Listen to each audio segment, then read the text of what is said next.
and on purpose. I will say this, a lot of times, because we've already processed what's happening in our mind, what comes out of our mouth is often faster than we think it is. Because we know what's happening, right? We know what we're saying. And I deal with this with pianists all the time, because when we're overly familiar with something, we just boom, boom, boom, we go through it.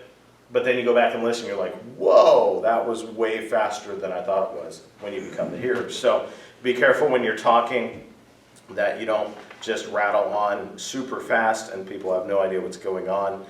Good posture, make eye contact, stay relaxed, and don't preach when you introduce the song. Not every song needs its hymn history. There's a time and a place for that, but every time you talk about a song, it's not the time and place for that. We talked about announcing the hymn number twice. And I'm going over this because you're going to have to do it here in just a minute. And then early in the introduction, and then right again before the singing begins, so that everybody knows where you're at. Use the hymn number, not the page number. Have a purpose and a plan so that you can avoid dead air time. And then we talked about improving your song leading. So we're going to go over this just really quickly. What we went over last time, just this idea of your posture. When you lead singing, you're going to want to make sure you stand up tall. You're not going to want to be hunched. You're not going to be leaning to the side. You want to have good posture. And then as far as your hand position, you're going to want to allow that natural skeletal curve that you have. If you have a skeleton, you have a curve in your hand, right? And you can find that by just letting your arms hang freely. And your hands will have a natural curve. This is actually the most fluid position that your alignment can be in. When we talk about pianists, sometimes they get they physically curve their fingers, and that induces tension, or they flatten their hand, and that takes muscles, and that's tension. And anytime you have tension and then motion, you're going to get tired, and you're gonna feel it. You really will feel it. After choir practice, I feel it in my shoulders. It is a little bit of an upper body workout, waving your arms around. So follow that natural curve of your hand, and what that does is that allows your middle finger to extend a little bit, and that becomes the point, the visual point that you feel where the beat happens. We talked about if the idea of standing in a pool of water, if you had your arms standing in a pool of water just resting, then to create a beat, to create that visual motion, it's called the ictus, you would create a ripple in the water. Just standing there, imagining that you were creating a little bit of a ripple in the top of the water. And to do that, it's almost as if someone tied a string around your wrist and pulled there first, and your hand ends up creating that ripple effect, right? And so you have this freedom in your wrist a little bit to create this motion. A locked wrist doesn't do you any good. And you say, why is that important? Because we're just trying to convey and be conscious of this is where the beat is happening. You feel that? And you can see it.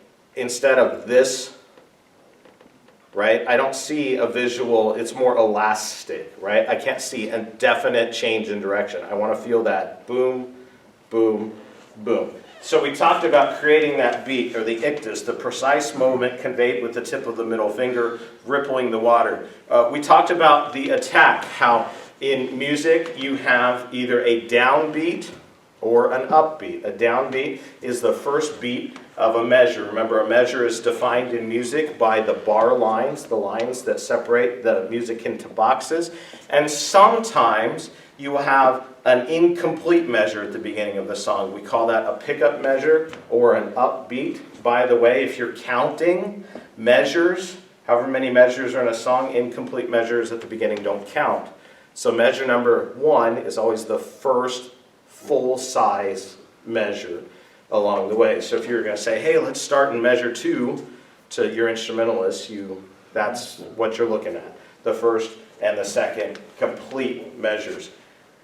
And so you have a downbeat, which is the first beat of a measure. Angels we have heard on high. And theoretically, if the composer and the musician or the lyricist and the musician did their job right, in English, emphasized syllables will line up with downbeats, right? It's not angels we have heard on high. That's why amazing grace. What is the stressed syllable in the word amazing? May. That's why is the upbeat, and then may lands on the downbeat. And a song will feel weird. Amazing grace, how sweet the sound that saved a wretch. Doesn't that feel weird, right? Because we wouldn't ever read it that way, poetically. And so interestingly enough, if you ever felt the desire to compose a song, you can go through a poem and you can label or underline the stressed syllables, and you can start to define, I need these to line up in these places. There is some formulaic approach to that. So the downbeat and the upbeat. And why? Because we want people to all start at the same time. And that's important. In a room this size, you'll hear me start, but you won't start until after you hear me start, right? In a bigger room, though, when a pianist can't hear you, because for whatever reason, right? For a while here, we didn't have monitors at the piano, and even now they don't always get turned on. You can't hear what pastor's saying. And so how are you supposed to know? Right? How is Miss Mara supposed to know when the choir is going to start? They feel that downbeat, right? We talked about your conducting window, how you have this entire space as far as your wingspan is. So Joshua's window is a little bit bigger than my window, right? But you have this entire space, and the more you fill up your space, the more volume you're eliciting from your singers. And then the smaller you are, right, the quieter, the more hushed tone you're trying to get out of them. And then we talked about a little bit about the release, which is how do you get them to stop singing, right? And I like to kind of hold my hands out and then just turn them over. And sometimes I'll bring the tip of my middle finger and my thumb together to create that, right? Right? We're off.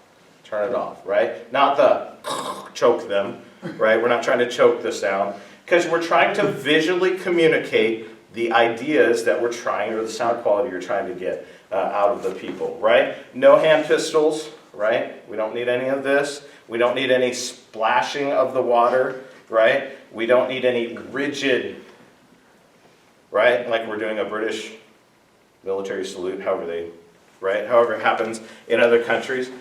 We don't need that rigidity. We want a flow. So when you draw a conducting pattern, you'll see that, if you have your paper, you'll see that everything is a curved line. It's not a straight triangular line. It's not angled. It has travel, right? The distance between two beats is called travel.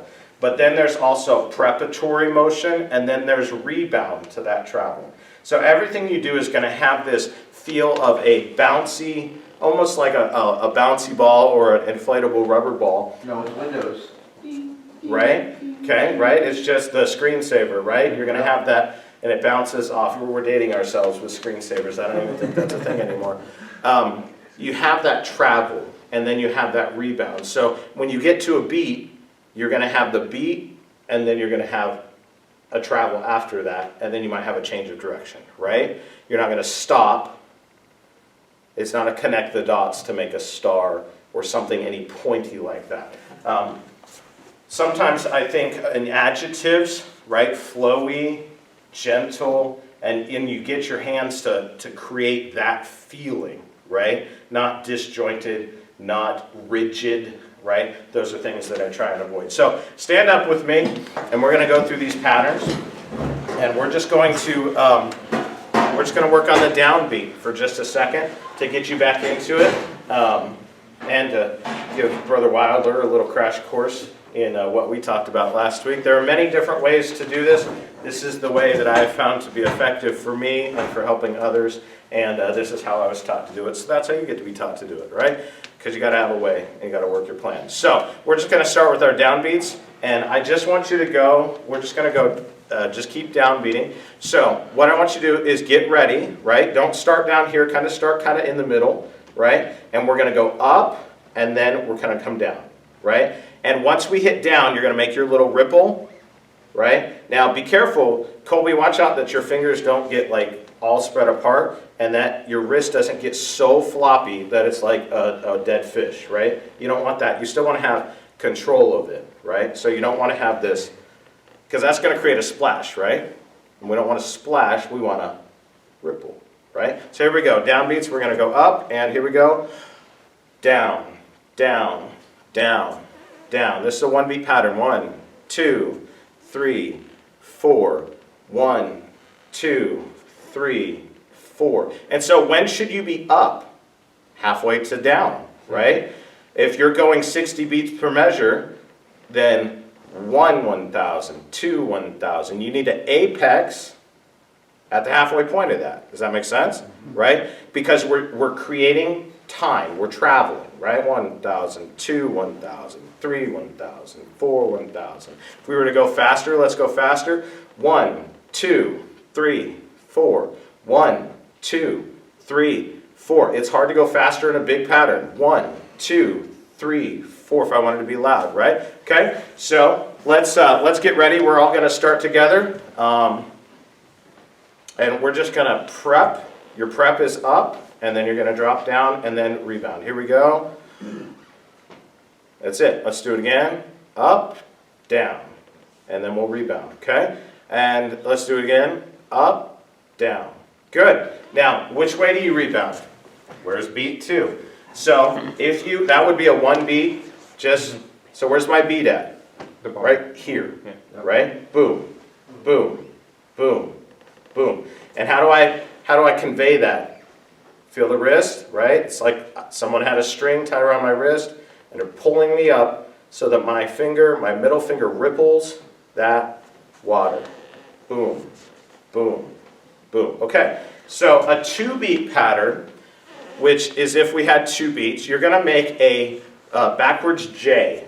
Okay, so I'm going to do it left-handed. I am left-handed, so you can literally mirror me. It's down, and then you're going to go out a little bit, and then you're going to kind of come back up to that. You can see it on that second page. We're literally creating these 2 kind of nested J's. Down, up, down, up, down and out, up, down and out, up, down and out, up, right? Down and out, up. 1, 2, 1, 2, 1, 2, 1, 2. Now I tend to make my 2-beat patterns to have a little bit of almost a circular motion for my rebound, and then I come up. So I end up with a little bit of a loop at mine, but you're looking for that J, down and out, up, down and out, up. 1, 2, 1, 2. I find that the 2-beat pattern is probably the most awkward just because it tends to be slower, and then you're like, well, what if I go really slow? Then you feel like you're ratcheting your way and traveling. So the 2-beat pattern, that's just a refresher on that. Down, up, down, up. What about the 3-beat pattern? Down, out, up. Okay, so down, out, and then we're going to come up. So we're going to go down, and this time you're going to rebound upwards, almost like you're coming back up where you were, so that you can go out, up, down, out, up, right? When you go out, I want you to think of like a half pipe, right? A skater will go up that half pipe, but then that will cause them to travel back down to come up. Does that make sense? Down, out, up. Down, out, up. And notice I'm coming back up that vertical as my rebound so that I can go out. Yep. The 2 pattern went out, right? It went out, up, out, up, out, up. The 2 pattern did. The 3 pattern has to stay in so it can go out and then come up. Down, out, up. Down, out, up. Down, out, up. Make sure your downs are lined up with me, even if you have to pause. Down, out, up. Now, Matthew, try and keep everything relatively centered inside your body. Because if you're out here, you can't get bigger. Because you're already out here. So everything is just kind of, it's almost like you got a shovel stuck in your shoulders or something, right? Going across, right? So just be careful that you're just nice and rigid. I try and keep my elbows in. Now, is this ever going to change? Yes. How tall is the pulpit? How wide's the pulpit? How tall are you? Does that make sense? You're not going to lead behind the podium. Like, everybody sing, right? You're going to be, right? So, but try not to get chicken wing out here. So let's do our 3-beat pattern. Here we go. Down, out, up, down, out, up. Good job, Colby. Down, out, up, down, out, up, down, out. Now, if you go out with a backwards palm, you can't create the ripple out here, right? Down, see it? Out, up, down, out. And then I'm going to ripple again, and that's going to bring me up. Down, out, up. 1, 2, 3. 1, 2. Amazing grace, how sweet the sound. Make sure downs are lined with that. Saved a down, right down, out, up, down, out. I once was lost, but there you go, Jake. Now am found. Was blind, but now I see. Good. The slower you are, the more controlled you have to be with that travel, right? Because it's really easy to be like, you get there early, or you get there late, right? You're just looking for that nice fluid. So how big is your rebound? How fast are you going, right? If I'm a nice lazy, I'm going to have probably a little bit bigger rebound because I'm trying to take up time. 2, 3. So down, out, up, okay? What about beat 4? 4-beat pattern. Down, in, out, up. Down, in, out, up. So when you go in, down, in, it's almost like you created a beginning of a cursive L, right? It's got this, I think of it as an umbrella turned inside out. You know that shape? Right? So here you come down the shaft of the umbrella, and then we're going to make that inside-out curve, and I'm going to end a little bit pointed over here because I'm going to rebound off of that, out, up. So I have a little bit longer to travel now to get from my inside beat to my outside beat. Down, in, out, up. Down, in, out, up. So do you notice anything? Down is always beat number 1. Up is always beat 4 or 2. No, it's always beat last. Yeah. Yep. Right?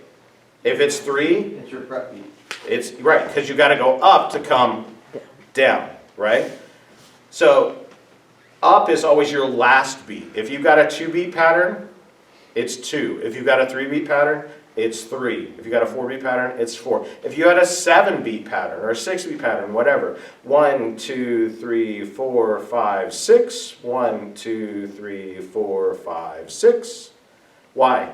Because up is preparation for going down. Okay? Let's do 4 beats. All right, here we go. 4 beats. And let's see if we can get started. I'm going to count in. And when I get to 4, you need to be going up so that you're ready to land on 1. All right, here we go. 1, 2, 3, 4. 1, 2, 3, 4. 1, 2, 3, 4. Down, in, out, up. Down, in, out, up. Excellent. Down, in, out, up. Let's get really small. Down, in, out, up. Down, in, out, up. My window's like a sheet of paper this size, right? Down, in, let's get bigger. Up, down, in, out, up. This is like the final chorus. When we all see Jesus. You feel how that's going to give you that bigger energy? Victory. Good, okay. Now, before I throw you to the wolves, let's practice ending a song. So let's take that song, sing and shout the victory, right? So when you get to sing and shout the victory, I'm not even going to beat that. Nope. I'm going to hold it.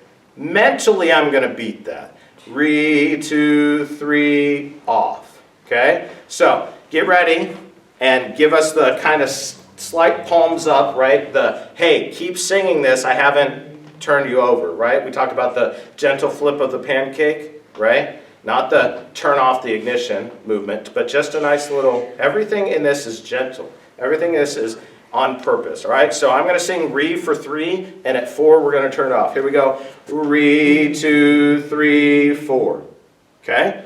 Let's do it again. Re, 2, 3, 4. And yeah, sometimes you can get, right?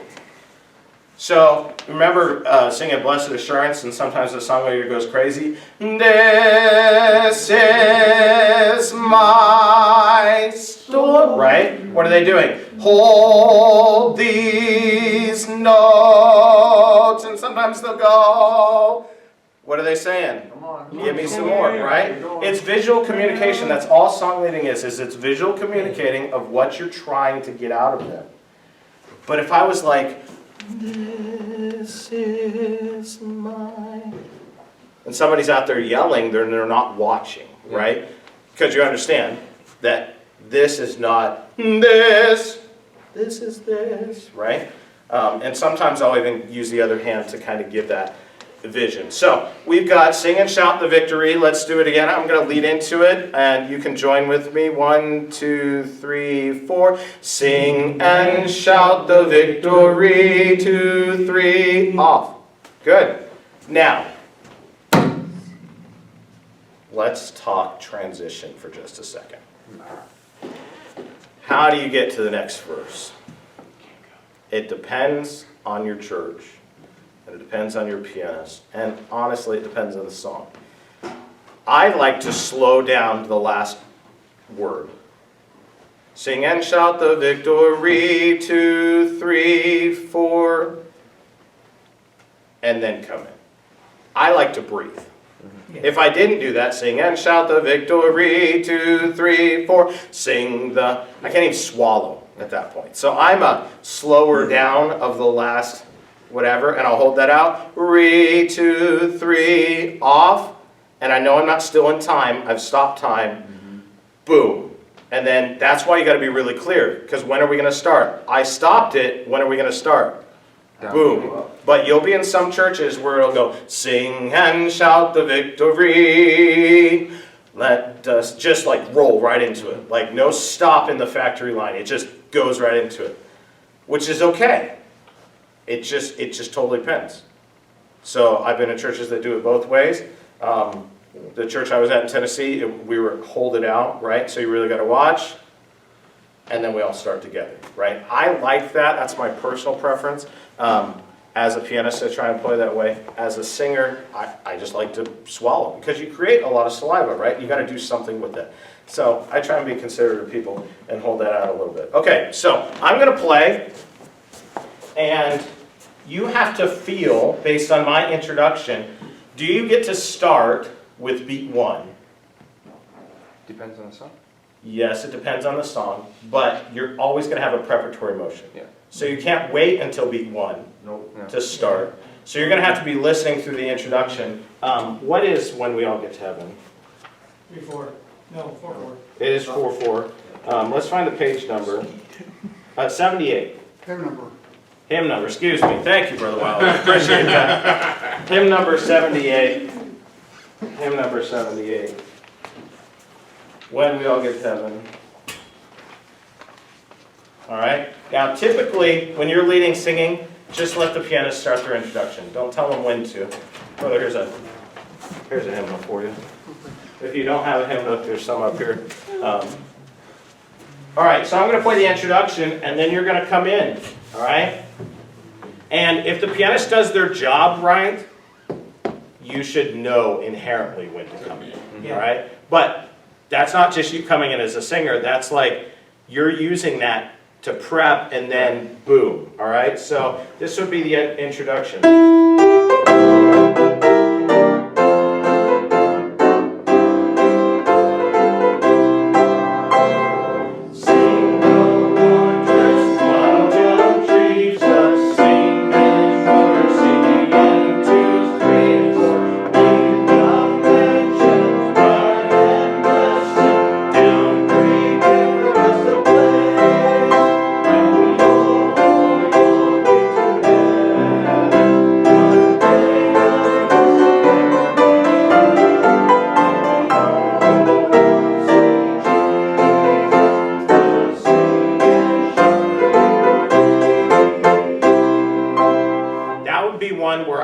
really slow it down, because if I didn't slow it down, you would actually do this.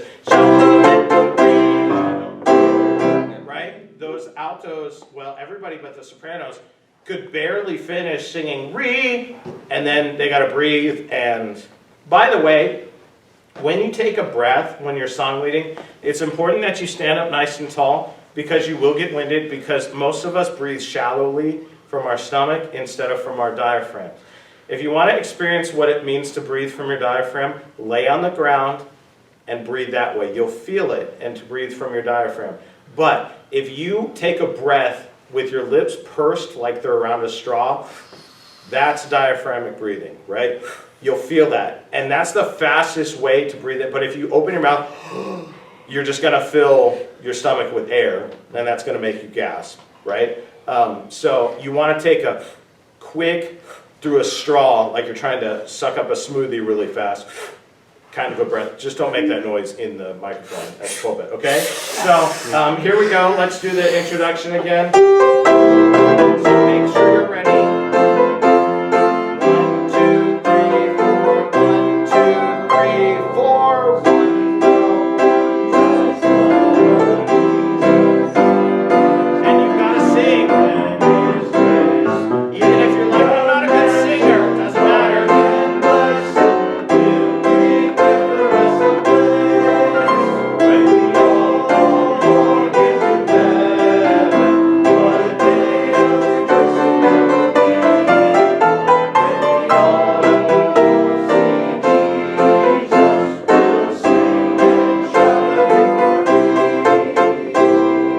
Now, let's say you were going to get to the last verse. Sometimes we're used to, when we all see Jesus, we'll sing and shout the victory, right? So let's try that in the chorus, when we all, but you're going to feel me slow down. Now, this is a little reverse because you're following me, but at the end of the day, you're going to be leading this, when we all see Jesus, we'll sing and shout the victory. Now, question for you, will. We're on the last line. When we all see Jesus, what beat is will? We will. It's an upbeat. Okay? That can be a little bit tricky. So here's a trick. Just do downbeats until you get to the downbeat. Right. Jesus. Technically we're supposed to go, will sing. Okay? But that can be hard depending on where you're at. So sometimes you go, Jesus will sing. But don't confuse that as your starting beat of the pattern. It's not. Your starting beat of the pattern is until sing. So sing is down. Sing is down, yes. And technically will is up, but sometimes if you're doing this long hold, it's easier just to go what we call a double downbeat. Down, down. Because if you don't know what to do, just keep going down until you find yourself, Until you hit that until you see the first note of the next measure, right? When you say if you lost, sometimes you lose your wave. Would you say that was the best thing to do? Yeah, just keep Down means you going can down, add actual- right? You hit the impossible. The down motion is, you remember those paddles with the elastic and the ball on them? Right? You're just paddle balling a little bit until you figure out where you're going. So let's do that chorus, and we're going to hold out Jesus, right? And I'll try and give you this, see if you can match it with my one hand. Jesus will sing, and we're going to slow it down. Shout the victory. And then, okay, all right, you'll feel it. Here's the chorus. 1, 2, 3. When we all get to heaven, what a day of rejoicing there will be. When we all see Jesus, we'll sing and shout the victory. Right? And at the end, you can right? You can, choir directors do that to see if people are paying attention, right? That's why pastor does it sometimes. Because he knows we're not looking at him, right? I cannot stress this enough. We talked about it philosophically last week. Congregational singing is the most valuable singing in a church. And if you have influence, whether it's as a pastor or leader, whatever, there is absolutely no excuse for people not to sing. Yeah. What's your reason not to sing? I'm not a good singer. I don't like to. They that worship him must worship him in spirit and in truth. It doesn't say whether they want to, whether they like to, whether they feel like they're good at it, right? But we reap a harvest where we place an emphasis. So if you want people to sing, you have to be careful how you treat congregational music, because the moment it starts to become a by the wayside, oh, we'll cut this, we'll cut that. And I'm not saying there's not time and a place for that, right? Thursday nights, we got a lot going on. It's probably not the service to sing 5 hymns. But if it just becomes a regular, we're going to cut this, we're going to cut this, then is it of any significance to the people? Not really. So, okay, so let's look at, I will not put us through Christmas music. 163. Sorry, do I need to scoot forward to be in the No, you're frame? good. They just need to slide it over. Okay, all right. 163, hymn number 163. Tell me what pattern we're going to use. How do we know that? Okay, what number of the time signature? The top one. The top number. That's the number we're interested in. The top number means how many. How many? If it's a 2, 3, or a 4, there's your answer. Yep. If it's divisible by 3, meaning 6, 9, or 12, you need to do that, divide it by 3, and then there's your answer. So 6, we're not going to beat 6 beats. We're going to beat 2 beats. 6 divided by 3 is 2. And you'll feel the music naturally divide into 2 sets, halves of measures. If you've got 9 on top, you're going to divide that by 3 and end up with 3. So you can get away with these 3 patterns, 2, 3, and 4. So this one is a 4-beat pattern. However, what beat do we start on? The upbeat. The upbeat. Again, it's the same issue we had in the last song where we held it out.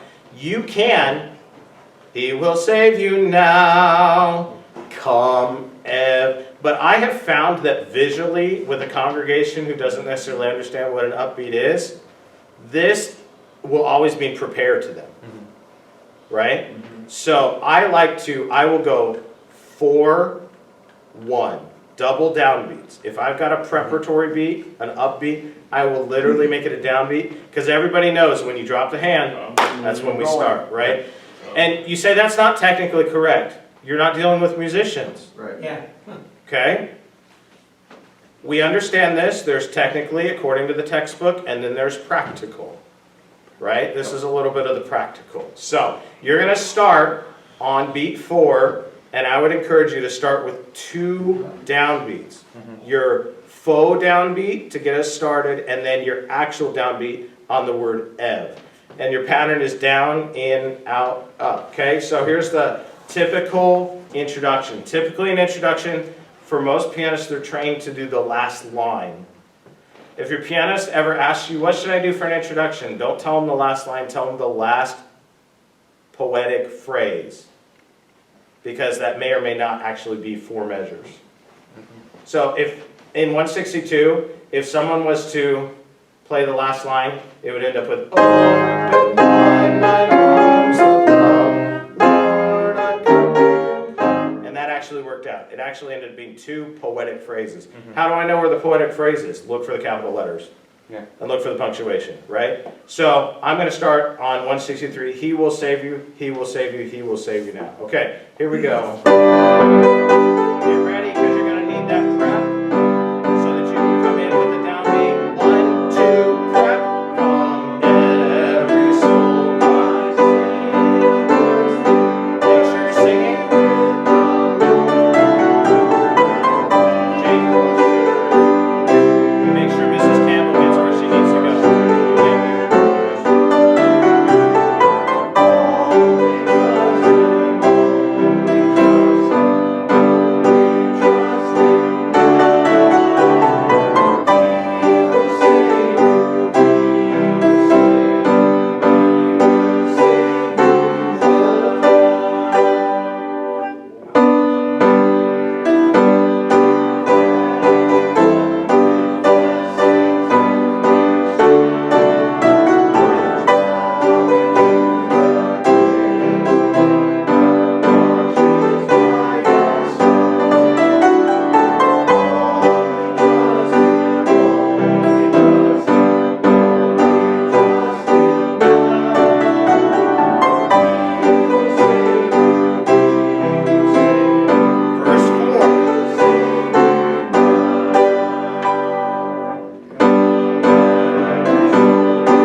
you hold that, it's totally up to you. You'll feel the natural now. Okay? Good. Have a seat. And we're going to put you through some of the paces. Do we have a problem rate? You can, Okay. if you'd like to. Let's look at 228. 228 for a second. I'm just going to ask you some questions, and you guys are going to give me some answers. 42.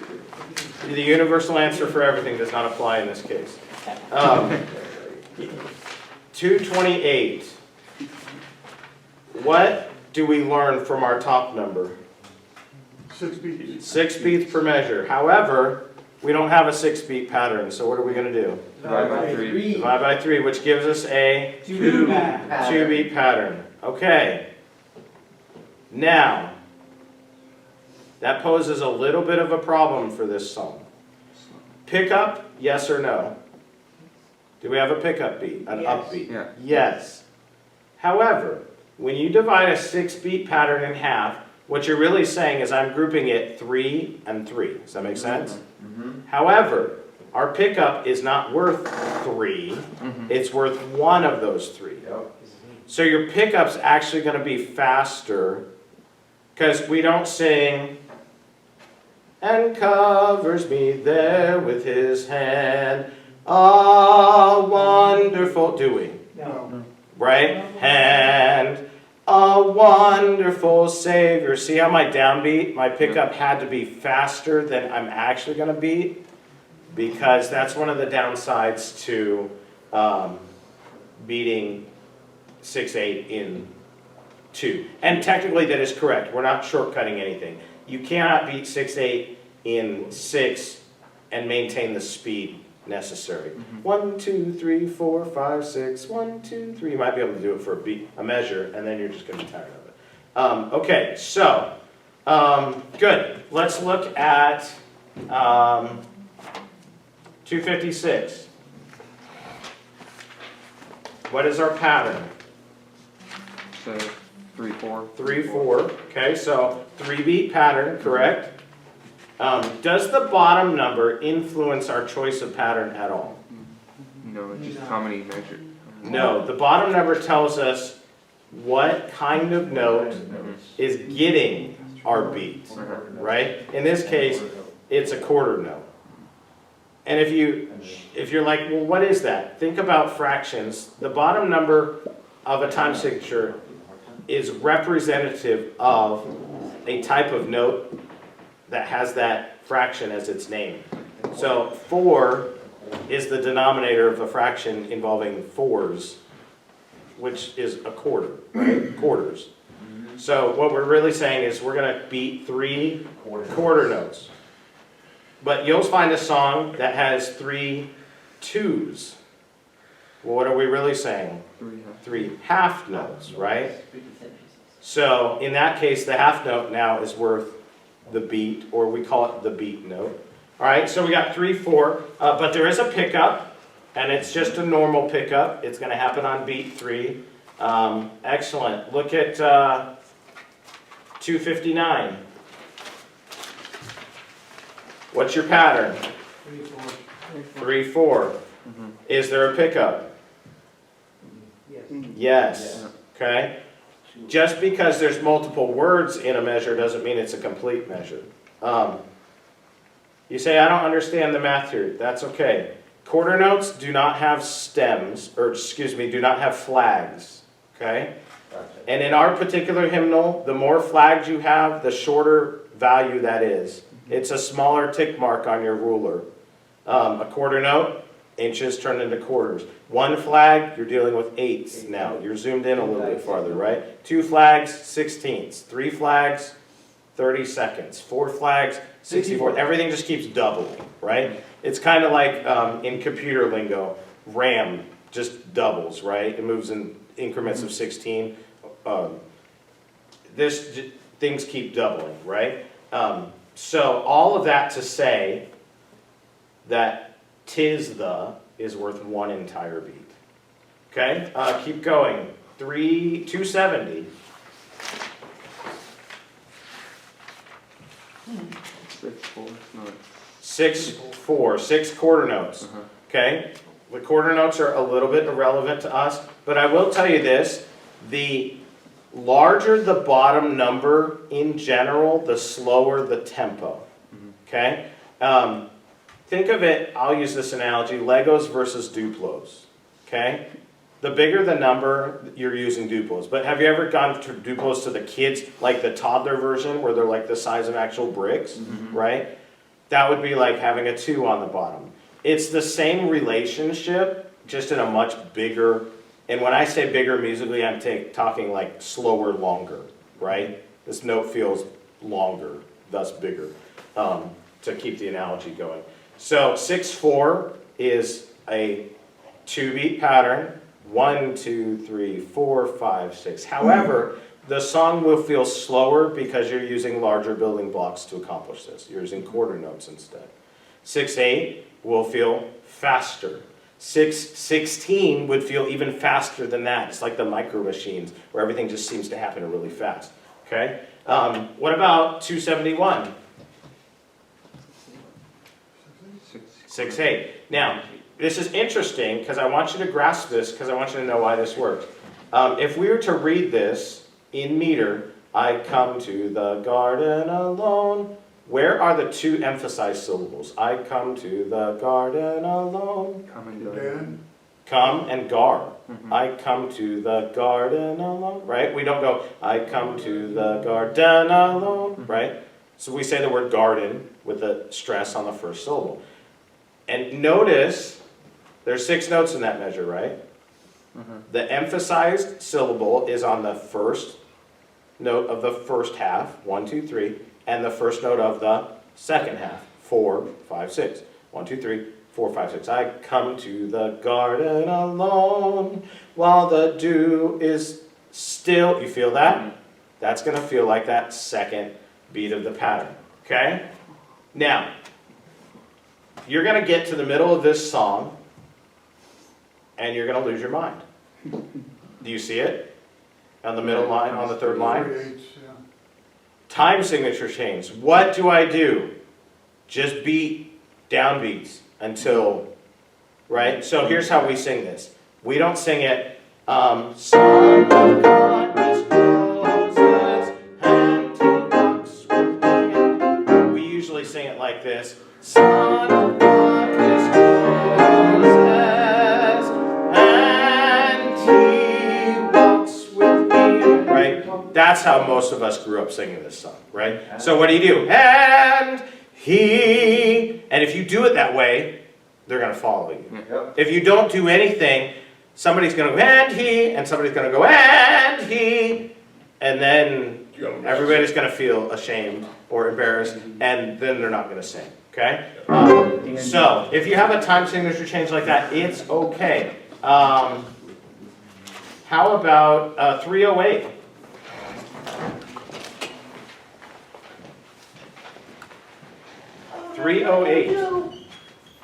What do we got? Anybody, what time is it? Is that clock right? I don't know. 10 o'clock is correct. 7:21. Okay, all right. So 308, how many beats? 2. So our pattern is 2. 2. What kind of note are we actually beating? How's he know? Halves notes, right? You say that's unique, that's okay. We don't have to, that doesn't influence our beat pattern. Hear ye the master's call, give me thy best. Hear ye the master's call, give me thy best. For be it great or small, that is the test. Right, you feel it? Da, da, da, da, da. 1, 2, 3, 4. 1, 2. 1 and 2 and 1 and 2 and 1 and 2 and 1 and 2 and 1 and 2 and 1.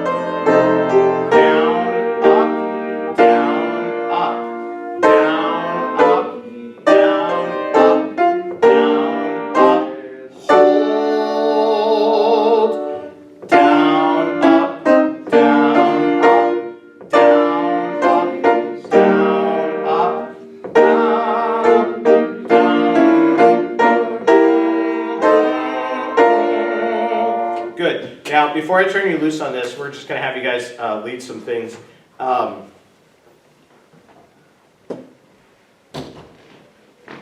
Be confident, because I'm not going to play until you tell me to play with your hand.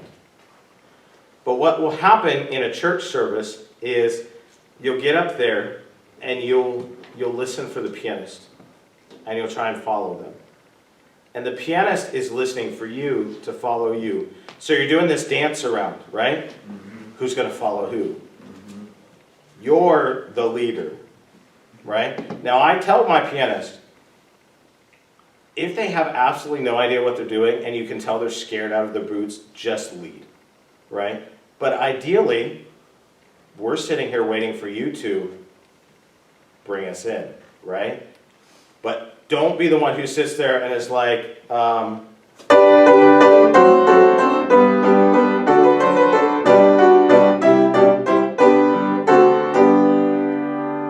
you're waiting for her to go, right?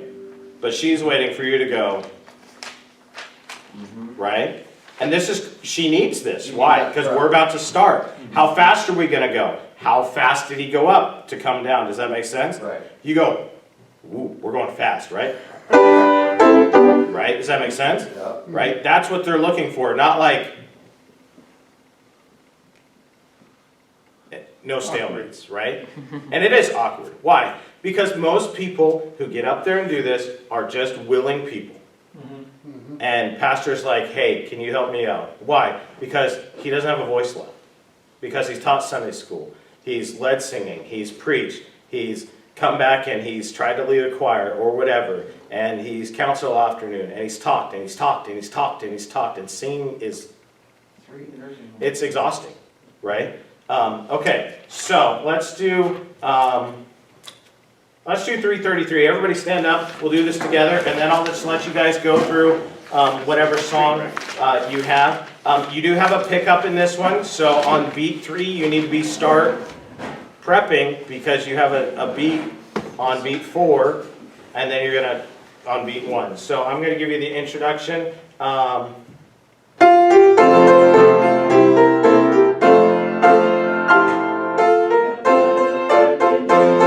Let's try that one more time. Yeah.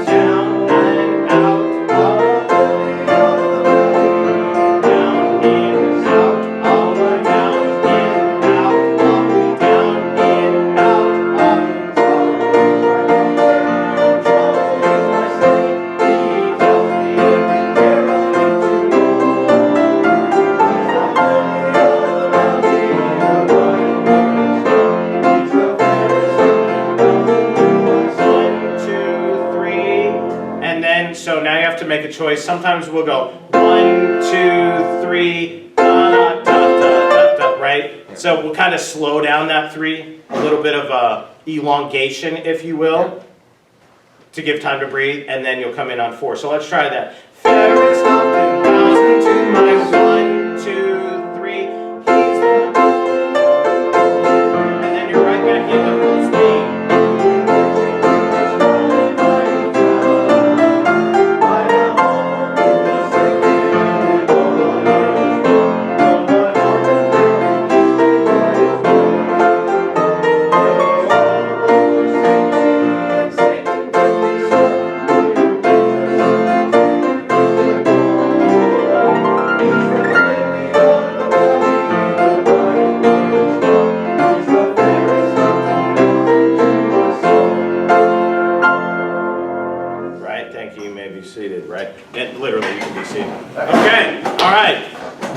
PJP, the floor is yours, Sir Paul. All right, so here's what I'm expecting of you guys.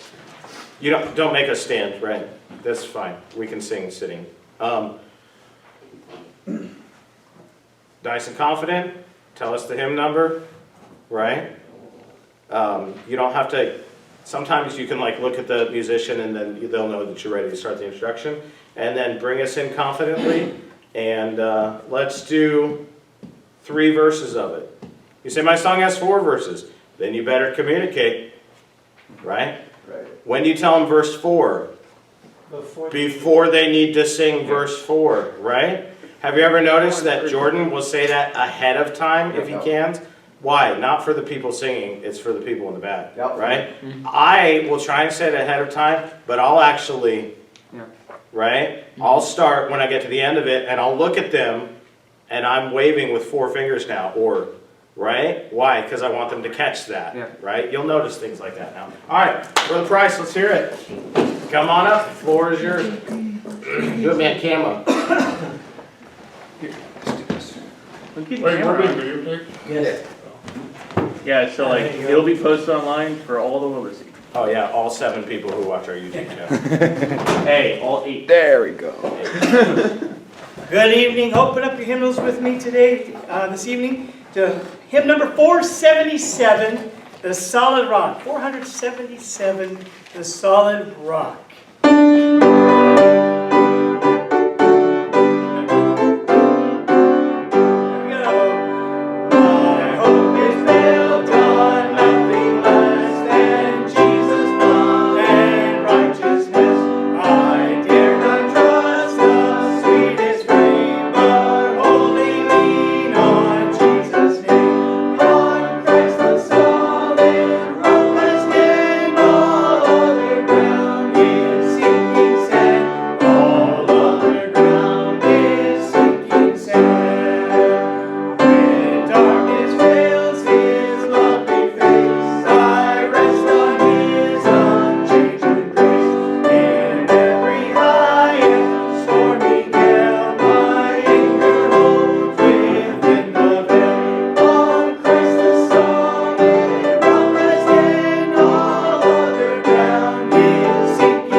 What did you guys think? Perfect.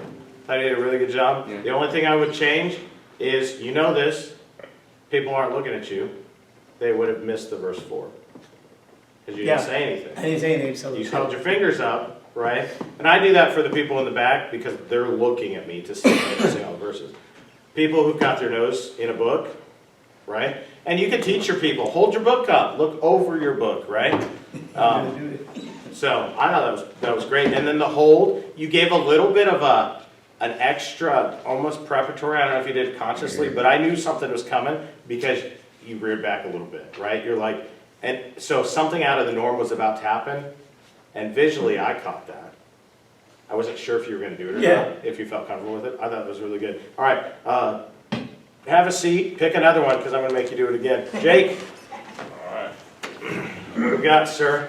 Introduce the song and Confident. Pastor's going to make you all lead in probably my Sunday school class, or maybe Thursday night. I didn't sign up for that. Sorry. You came to this class, you signed up for it. Did you read the fine print? Consumer. Well, good evening. Turn with your hymn books, if you would, to song number 503, song 503. Wait on our pianist. I gotta get there. I'll go stay at the piano. And honestly, right, those are things that you also need to think about. I don't care, but I have thick skin. I don't get flustered like that. But poor lady who's had a rough day at home with her kids, and you put her in that, she will cry. Just sit smiling, Right, quiet. right, Yeah. exactly. You Okay. do not do anything. Why? Because your music ministry often rises and falls on the abilities of your pianist, and she is doing her dead level best. That's it. She may be the pastor's wife who didn't even learn how to play the piano until she found out she was going to be pastor's wife. Yep. And she's just doing her best, right? Cool. Treat them with kid gloves. So, me too, Jake. Come on now, treat me with kid gloves. All right, fair Lord Jesus. All right, so.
right? Who got off the last, me or you? You.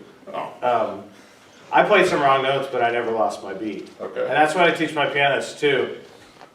I don't care what you play, keep the beat. Okay. Keep the beat, right? Now, what happened is, did anybody notice that Jake got off his beat, but you got back to it? I tried to, You knew you were off, and yeah, you I just just kept bounced the so ball you- until I got there. until you got back. That was good. All right. That was really good. The only thing, and I love the verse 4. Go ahead, shove it in Paul's face, the verse. That was good. Now I'm just giving you a hard time. I'm the one that did. No, that was really clear. I felt like you were wanting us to go faster. Yeah. And I think that had to do with the travel between the beats was kind of fast forwarded a little bit. Okay. So you were, and then you were here, but you weren't ready to be there, but you were there. Okay. And so I just felt like you wanted me to go faster visually. I know you didn't want me to go faster. Unless you wanted me to go faster. I was sitting like, I tried to go louder to try to stand up more. Right? So that's what you typically want. if I want to go louder, you might even throw the other hand in there. And so I would practice with both hands if you wanted to go louder. And it's just a miracle. I thought that was really good. Really confident, really strong. Really good. All right, Matthew. My turn.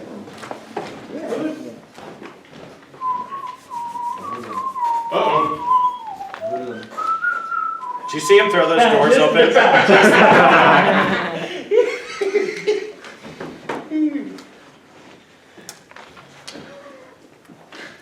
Please stay seated and open your hymnals to 312, number 312, Rejoice in the Lord.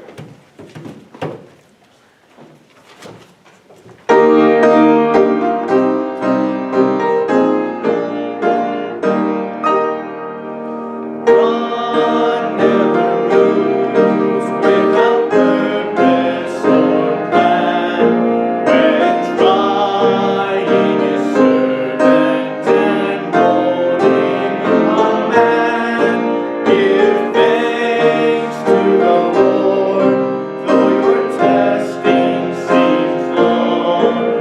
In darkness He giveth us song. Rejoice in the Lord, He makes no mistake. We know at the end of each path that I take. For when I am tried and purified, I shall come forth as gold. Good. I'm going to stop you there before we go to the third Yeah. verse. So, no, you're doing a great job. You're going to get super tired holding your arms at that 45-degree angle. Yeah. So just let them come. I know you're trying to stay above the pulpit, but yeah, just down at your sides, right? Because 5 songs in, you're gonna be exhausted, right? Especially with those big farm boy bicycles. So just stay relaxed, right? You don't have to be super out there. All right, so we'll sing the second verse.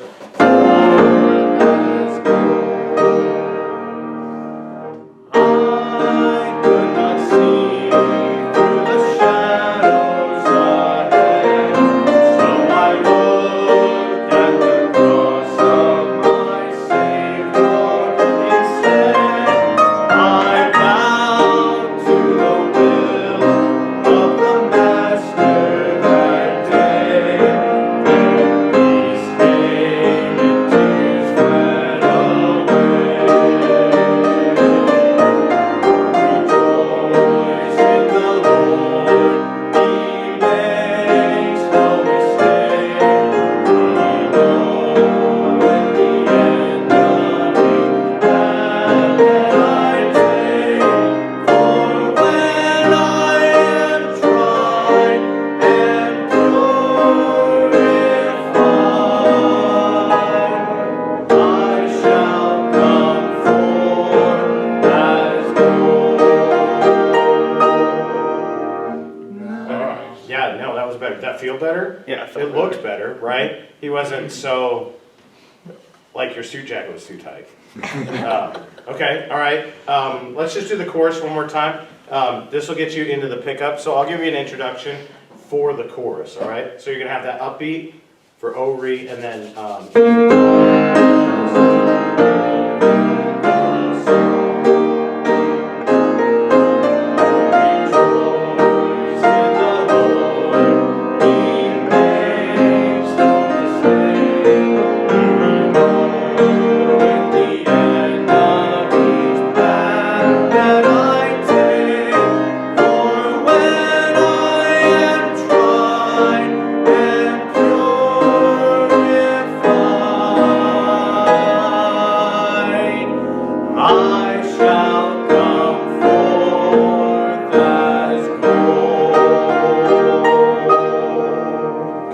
Yeah. Yeah, the only thing I would even change at that is when you want us to stop singing 5, you want to turn that off, right? And then be careful because your downbeat was just like a fell down. I wanted to feel that I wanted to know it was coming, right? And you feel that inhale, right? This is like, hey, everybody breathe, right? That was tremendous. That was really good. Good tempo, everything. Much more relaxed when she got through it. Joshua.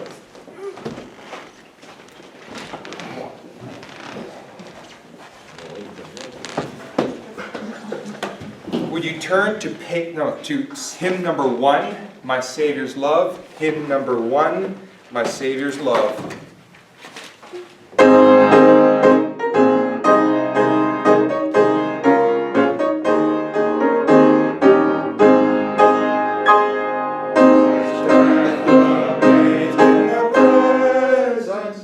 You can start stronger than that. Yeah. They're like caught up on you. So this is one of those songs where technically, love for me, I stand, but we don't sing it that way. Yeah. We sing it, love for me, oh, I stand, right?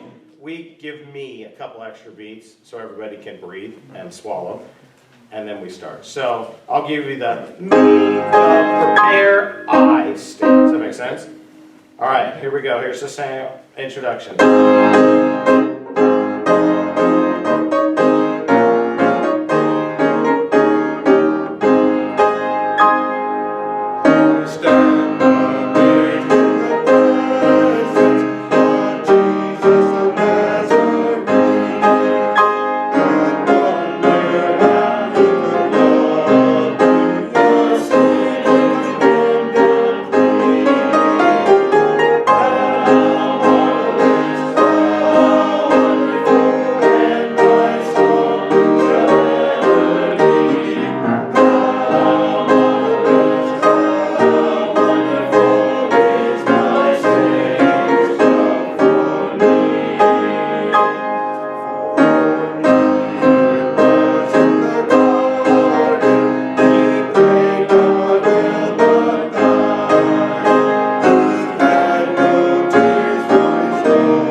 One thing I think that got you in trouble is your downbeat became like a midbeat, and so it was kind of here Oh, sweet. instead down. So when your upbeat was also in the same general region, and so your hand was like, which way am I going? Because you put your hand at a crossroads, right? You want to feel that down.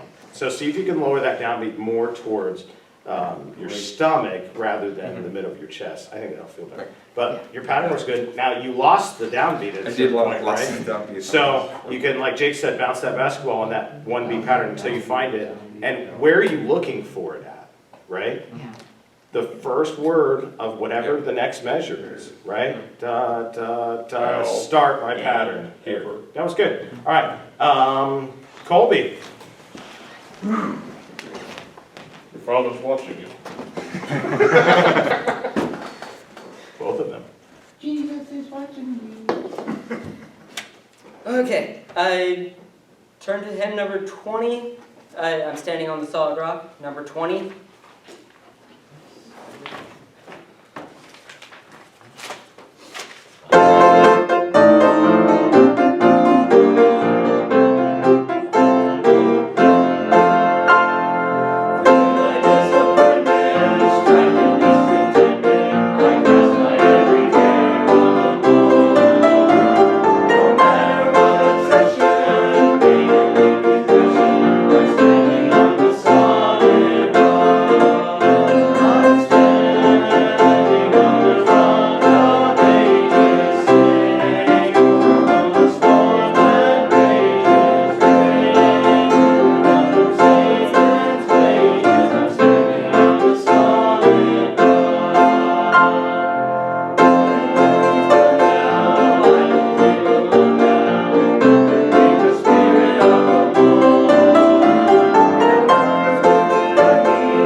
Did you notice Colby lost his downbeat? Yeah. But you found it? You did. That was good, that was good Really recovery. good job.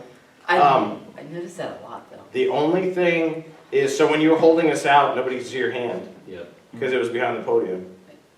Right? No, it was down here, right? So when we got standing on the solid rock, nobody knew what was going Down on. here. So you're gonna wanna hold that not for the whole thing, but just when you're trying to get people to, right? To stop. Solid rock, right? Try that ending. Standing on the solid, 1, 2, 3, 4. Standing on the solid rock. Good. And hold that out. Hold, 2, 3. Right? And there's not a lot of preparation to stopping. You just stop when you get there. Right? That's not how you should drive. You should prepare to stop. Don't just stop when you get there. But in this, rock, right? It doesn't have to be rock, right? That feels like we're starting again. That was really good. Really confident. Good. All right, Jeff. Hey, good job. People are watching. We sing Pastor Bob's favorite song? I'm a When He woman. Cometh? No. Oh. Who's a woman? I'm a woman. We had this song in our hymn book growing up that was, I am it was a I woman. Am a Woman. Really? And it was that one Mother's Day song in the whole hymn book. Wow. And I'm sure it was a really good song, but We never sang we it. never sang it. All right, I invite you to take your hymnals, turn to page, hymn number 507, please. 507, Come Thou Fount.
Towards the end there, but that was good. I think he had a good amount of looseness, fluidity without being floppy, right? Or rigid, right? It wasn't, so that was really good. I felt all those entrances, especially the second and third verse. I didn't quite feel it as much on the first. Right. So you want to be kind of demonstrative when you want everybody to start together, whether it's right? Right. And You you'll can have do that on the first you'll one. have that upper body movement too, like everybody, your eyebrows raised. Okay, we're starting, right? Thy redeeming love, right? Right. So you can communicate more than just with your hands. You guys can communicate with your eyebrows and with your breathing, right? Right? Or you'll feel that ahead of time. Da da da, and actually in a microphone they can hear that, Yep. right? They can hear you breathe. So I thought that was really good. You might try, for this song, you might try that double down beat. Right. Let's try that. Awesome. Raise the mountain. So here's your introduction, double down beat this. Yeah. I knew, boom, because when new song leaders do the upbeat pickup, you never know, are we preparing? What are we doing, right? Or is he confused? Or is thinking he it's starting? confused? Right. So sometimes you have to be a little bit more demonstrative or have some flair to it to really communicate. I thought that was really good. Brother Wilder, you're welcome to participate. You do not have to, sir. Well, since everybody else did, I guess I should too. Show us how it's done. That way I could. You can do it right there. You do not have to move at all, sir. You can just do it right there if you want to. Good, I don't have to be on camera. But if you would please take your hymnals and turn to hymn number 157. Hymn 157, Jesus Paid It All.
Change is I felt like sometimes you were in a 3 pattern and sometimes you were in a 4.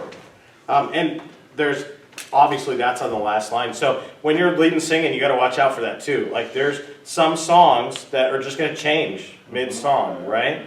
And I never noticed that about that. And part of it is they had this poem and had too many syllables to fit stress-wise in the box of 3. And so, sin hath left a crimson, because where's the next stress syllable? It's not crimson stain, it's crimson stain, right? We understand that. We would read it that way. Well, you can't put crimson on a downbeat, because you're telling people that's emphasized, but it's not. So they had to elongate 4 beats in that measure. It was good. All right, so questions. We've got just a few minutes left, and then while you're thinking of any questions, preacher, tell us your experience. You've dealt with many song leaders over the year. What's the thing as a pastor that bugs you most that a song leader does? Don't name names. Don't tell us something Brother Jordan does.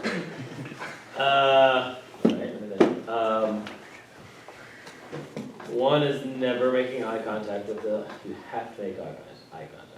So the solution to that would be you have to know what you're singing, and you have to know the songs, You need to know. and you have to know what you're doing, for the most part. I mean, you can fake it till you make it, Right. right? But charisma is probably more important than actual correct conducting patterns, because we talked about this, you lead people, not music. So not making eye contact.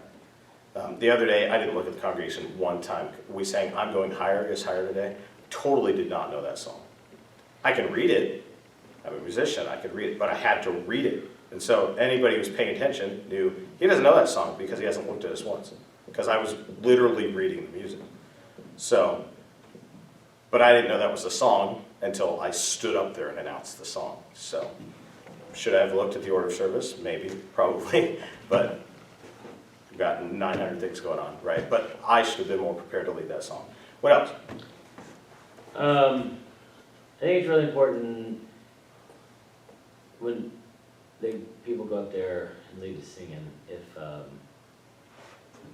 I think it's probably a lack of an insecurity issue, but you can't have little tics.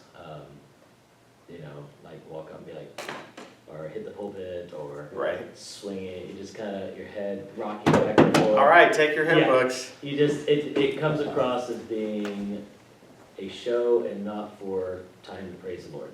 And it needs to be, the congregational singing is an opportunity to worship the Lord.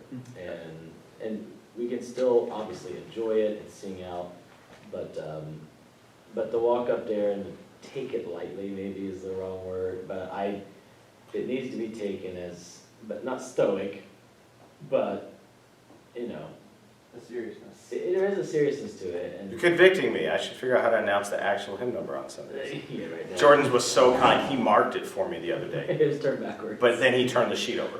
And so then I was like, I started to say it, and then I looked at the other ones. I was like, we didn't just sing these songs. So that at that point, just you do it. We had a song leader for a while at here when my dad was pastor, and he sang the same 8 songs. And it just, a congregation, they lose interest, unfortunately. And then So how do you combat that?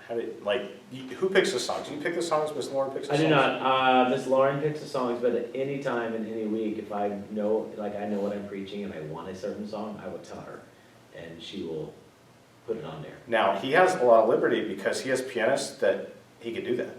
You're going to be in a place maybe Yes. you cannot do that. You may literally have to pick the songs 1 month in advance, Yeah. and you don't get to change them because she can't or he can't. Might be you. Right. I mean, literally, right? You may be doing an a cappella. Then you gotta think about that. So we are tremendously blessed here to have the level of musicianship, the number Unbelievable. of musicians that we have. Our size church where it's at, to have the musicians we have is incredible. Yeah, I would put our it doesn't our happen. musicians at our church up with any church in the country. It just doesn't happen No. that way. It's unbelievable what the Lord's done, given us here. It's crazy. So how do you combat that? You gotta keep track. Use a spreadsheet if you're picking hymns. Like, when's the last time I sang this song? I had a friend in Washington, he literally had an Excel sheet for the 15 years he'd been song leader. Oh, I haven't sung this song in 5 years. You know? Or, I guess I've sung this song a little bit more recently. Because, right, if you like it, you're like, yeah, let's do it again. But it can quickly fall into, I always choose these songs. So, sir. What I feel is the most depressing thing for a song leader to hear is not hear the congregation singing. Like you're a one-man show up there. And it's really disheartening for a song leader to hear that. You know, it makes you just want to just go down your seat and just, let somebody else come up and do it. But, I think what goes into that is, obviously, when we're singing through our songbook, there's some songs don't win those, not even Yeah, singing, but. yeah. But that was just a weird thing.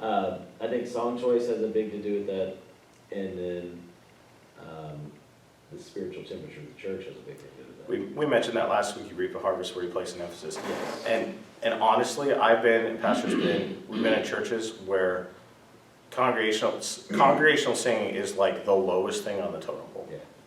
which is incredibly sad, Right. and it shouldn't be.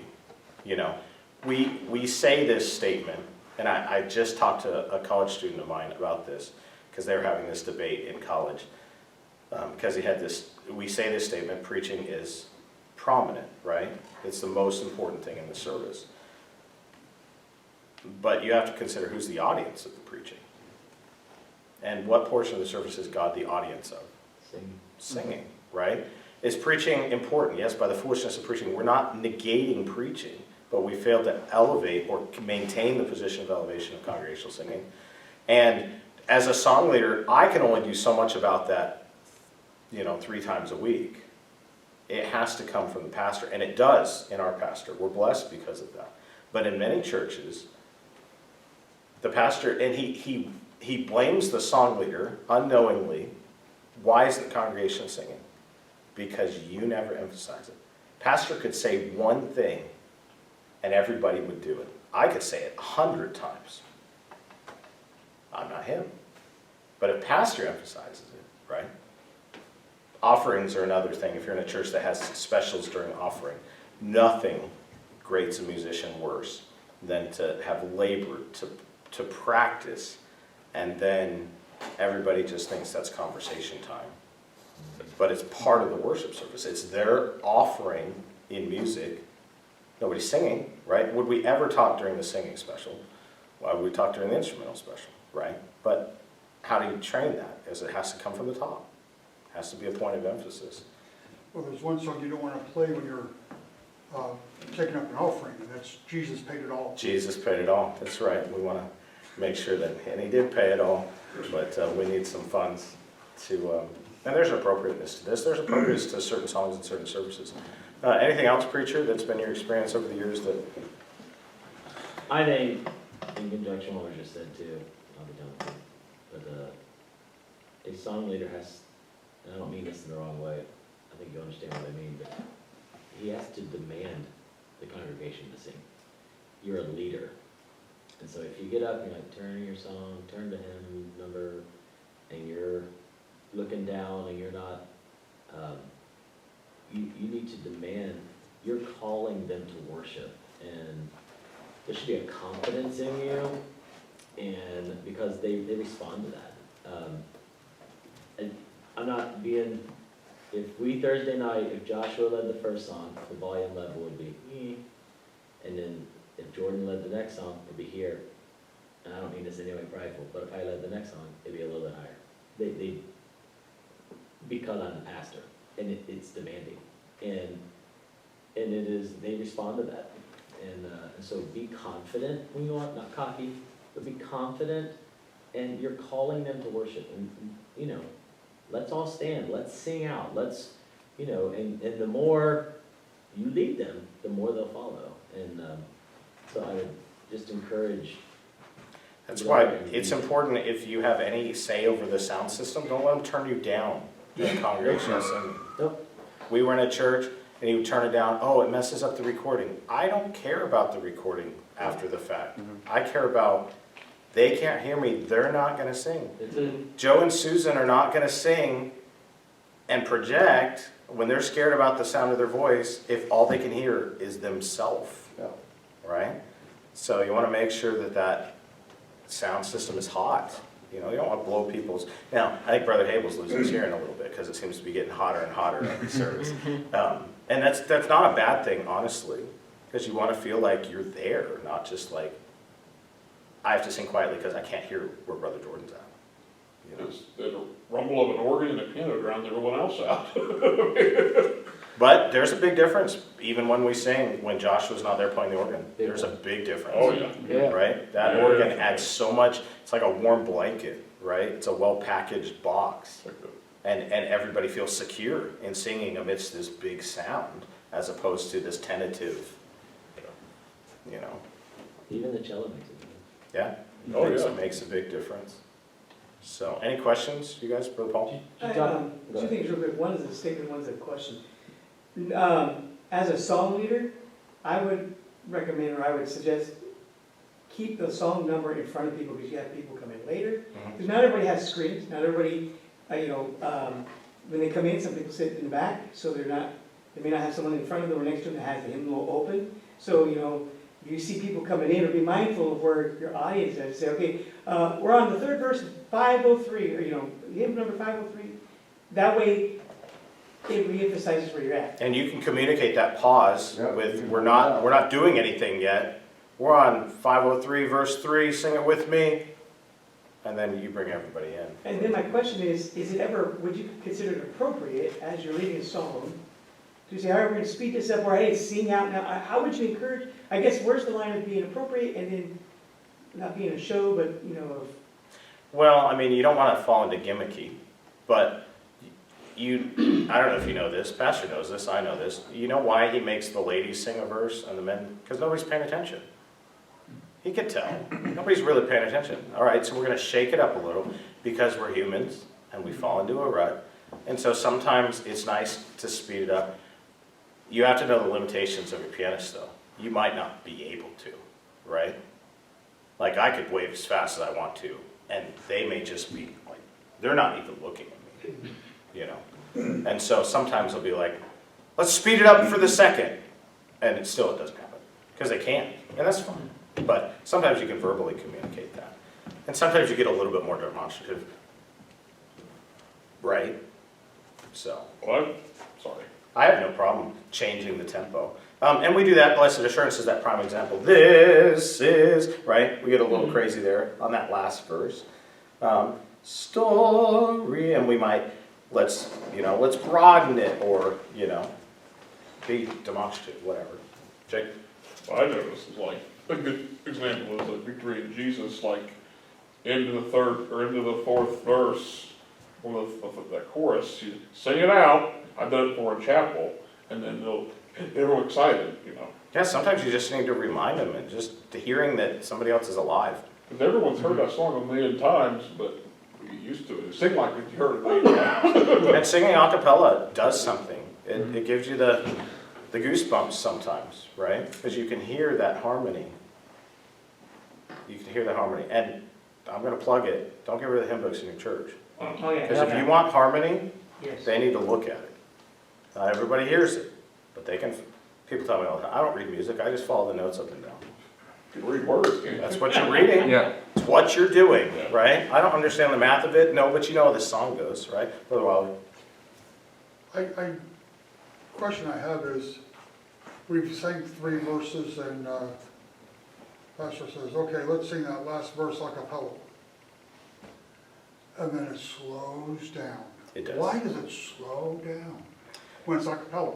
Why can't it be the same tempo? People get all feely, I think, is one of the things. They just get caught up in the emotional feel of it, right? The instruments driving the rhythm. The instruments do drive the rhythm a lot of times. What I have noticed, though, is a lot of times if you don't have a song leader in a cappella songs, when you get to a long hold, nobody holds it the actual length because nobody's beating, right? They're not feeling that. So you'll have 4 beats and it'll kind of peter out, and then everybody will kind of slowly trickle into the next phrase, right? It's not together. And so the instruments really do tie things together. But if people were watching, that's what the song leader should do. He should tie the congregation and the instrumentalists together. We're conditioned to follow the pianist, which is great when you have a strong pianist, like Miss Lauren or Miss Mara, playing, right? But when you have Miss Sally, whoever, who's just doing her dead level best to not let us sing a cappella all the time, then, and I tell my pianist, I would rather you play the wrong note confidently than the right note tentatively, because people will sing how you play. They'll sing how you sing. Through my disappointment, strife and discontentment, right? It's just the way it works. You're a leader of men, not music. It's important. Anybody else? Pastor, you got anything more to add? Did you talk about dressing appropriately? Yeah, you want to dress like you're leading, like you're in leadership, Sport coat, tie. The other night I felt bad. I left my jacket in my wife's car. I rode with someone else to choir and she wasn't here in time. And I told Pastor, my jacket is not here. And he was very gracious about it. But I didn't want that to be, that's not the thing, right? Because you're standing up there. You're Now, if Joshua Morgan was the song leader that night and he just rolled in from work and everybody knew he just rolled in from work, and, Pastor might say, well, God, Brother Joshua rushed to be here. Not as a knock on Joshua, but just so everybody understands, Joshua wouldn't normally dress this way. Right. But that's better than having no song leader sometimes, right? So, but yeah, there's an appropriateness to it. It is a leadership position. So don't ask some man in your church to stand up there and do it who's not there every service, who's not faithful and consistent. And because the moment you put someone in front of people, They become your representative. they become the standard, for lack of a better way to put it.